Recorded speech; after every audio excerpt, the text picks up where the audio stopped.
안녕하세요. 오늘 저희는 한 목사님의 설교 녹취록을 좀 깊게 들여다보려고 합니다. 기독교 신앙의 그 핵심, 복음이 무엇인지 같이 이야기 나눠볼 텐데요. 이 자료는 이제 죄, 구원, 그리고 그 메시지가 어떻게 전달되는가 이런 관점을 담고 있어요. 저희 목표는 이 주장을 좀 명확하게 이해하는 겁니다. 여기서 말하는 복음은 이 자료에 따르면 예수 그리스도를 통해 주어지는 구원의 기쁜 소식 그런 의미예요. 자, 그럼 그 속으로 한번 같이 들어가 보시죠. 시작은 아주 유명한 구절이죠. 요한복음 3장 16절 17절. 하나님이 세상을 이처럼 사랑하사, 이걸로 딱 문을 열어요. 그리고 설교자분이 과거에 트럭 휴게소에서 만났던 어떤 분의 이야기.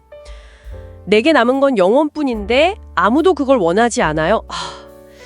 이 말이 참 오늘 다룰 주제의 무게를 느끼게 하네요. 자, 그럼 먼저 이 자료가 죄를 어떻게 설명하는지부터 좀 볼까요? 이게 그냥 심리적인 어려움 아니면 환경 탓 이런 게 아니고요. 하나님의 기준에 미치지 못하는 상태, 우리 인간 본성 자체에 깊이 박힌 문제로 보고 있어요. 비유를 드는데 그 뇌종양을 단순 두통으로 잘못 알면 큰일 나잖아요. 그런 것처럼 영적인 문제의 본질을 정확히 아는 게 아주 중요하다고 그렇게 강조하죠. 네, 맞아요.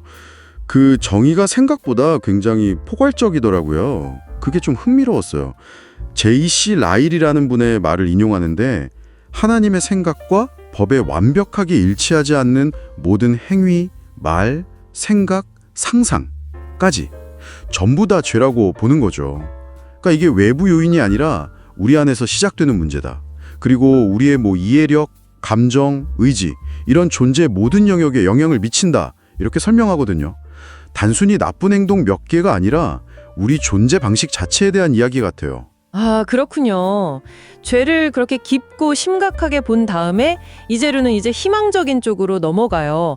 구체적인 성경 구절들을 쭉 연결해서 구원에 이르는 길을 보여주는데 이걸 로마서 로드라고 부르더라고요. 마치 길 안내 지도처럼요. 이 구절들이 구원의 과정을 설명한다 이렇게 보는 거죠. 로마서 3장 23절. 모든 사람이 죄를 지었다. 이 현실부터 딱 짚어주고요. 그리고 5장 8절은 그런 우리를 위해서 그리스도가 죽으심으로 하나님의 사랑이 나타났다. 이렇게 말해요. 그렇죠. 그리고 6장 23절 죄의 결과는 사망이지만 하나님이 주시는 선물은 영원한 생명이다. 이렇게 대비를 시키고요.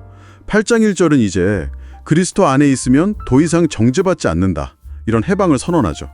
그리고 마지막으로 10장 9절 예수를 주로 고백하고 또 하나님이 그를 죽은 자 가운데서 살리신 것, 이걸 마음으로 믿으면 구원을 얻는다. 이 믿음을 통한 구원의 핵심을 딱 제시하는 거죠. 여기서 정말 강조하는 건 이게 우리의 어떤 행위나 노력의 결과가 아니라는 점이에요. 맞아요. 행위가 아니라 오직 믿음. 이 부분이 정말 핵심이군요. 자료에서도 도덕적인 삶의 개선이라던가 선행 같은 거 이런 걸 구원의 조건에 조금이라도 덧붙이면 그건 더 이상 복음이 아니라고 아주 단호하게 이야기하죠. 네, 그 선을 확실히 긋더라고요. 도덕적인 변화는 구원의 결과로 따라올 수는 있겠지만 구원을 얻기 위한 수단은 절대 아니다. 구원은 전적으로 그리스도가 이미 다 이루신 일, 그러니까 그분의 죽음과 부활, 이걸 그냥 믿음으로 받아들이는 것, 그게 전부라고 말하는 거죠. 그럼 이 메시지, 이 복음은 어떻게 세상에 전해질까요? 여기서 또 흥미로운 점이 나오는데요. 이 자료는 거창한 집회나 유명한 설교자보다는 아주 평범한 관계적 연결망, 이 안에서 복음이 퍼져나간다고 설명해요. 맞아요. 가족이나 직장 동료 아니면 주짓수 도장 같은 취미 모임, 심지어 비행기 옆자리에 앉은 사람처럼 정말 일상적인 관계 속에서요. 설교자 본인이 자녀나 동료 목사님 자녀 아니면 운동하는 거 사람들하고 관계를 맺으면서 자연스럽게 메시지를 나누려는 그런 시도들, 이걸 예로 들고 있고요. 아브라함이라는 분의 간증도 나오는데 그분도 힘든 시기를 겪던 어떤 여성분이 자기 삶과 신앙을 나누는 걸 통해서 변화되었다. 이런 이야기도 같은 맥락인 것 같아요. 그렇군요. 그러니까 대단한 전략이나 프로그램보다는 사람 사이의 그 진솔한 관계, 이게 핵심 통로라는 거네요. 자, 그럼 정리를 좀 해보면요. 이 자료는 우리 인간에게 죄라는 근본적인 문제가 있다. 그런데 하나님이 그리스도를 통해 해결책을 주셨다. 그리고 이 구원은 오직 믿음으로만 얻을 수 있다. 그리고 이 소식은 어떤 특별한 방법이 아니라 우리의 일상적인 관계 속에서 사람을 통해 전해진다. 이런 주장을 하고 있는 거죠.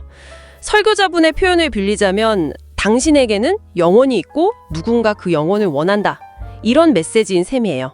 이 설명 방식에서 어떤 부분이 가장 와닿으셨어요? 저는 그 관계를 통한 전달 방식이 인상 깊었고요. 마지막으로 이런 질문을 한번 던져보고 싶어요. 이 자료는 복음이라는 특정 메시지가 개인적인 관계 그리고 진솔한 나눔을 통해 퍼져나간다고 말하잖아요. 만약 이게 비단 종교적인 메시지에만 국한된 게 아니라 우리가 중요하다고 믿는 다른 가치관이나 신념들에도 똑같이 적용될 수 있다면 어떨까 하는 생각이죠.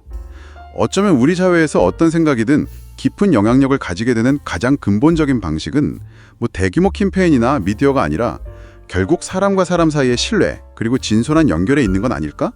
네, 한 번쯤 생각해 볼 만한 질문인 것 같습니다.